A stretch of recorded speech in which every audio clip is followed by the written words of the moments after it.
8 divide 4 upon 3 times 3. When we solve 8 divide 3 cancels to each other is 1. The 4 times 1 gives us 4. Finally 8 divide 4 gives us 2. But this answer is not correct because according to order of operation, first we do parenthesis, then exponent, then multiplication or division, finally addition or subtraction.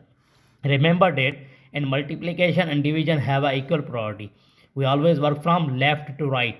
Same applies addition and subtraction. So in this expression, here is division and multiplication. We work from left to right.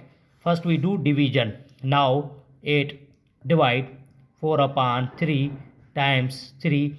Here we follow KCF rule, KCF, where K for keep, C for change and F for flip. It means it remains same. Now division convert into multiplication. We change division into multiplication. Then F means flip. It means denominator change position numerator and numerator change position denominator. So 3 upon 4. Now here we also write a denominator 1. 4 cancels to 8 is 1, 1, 4 and 2.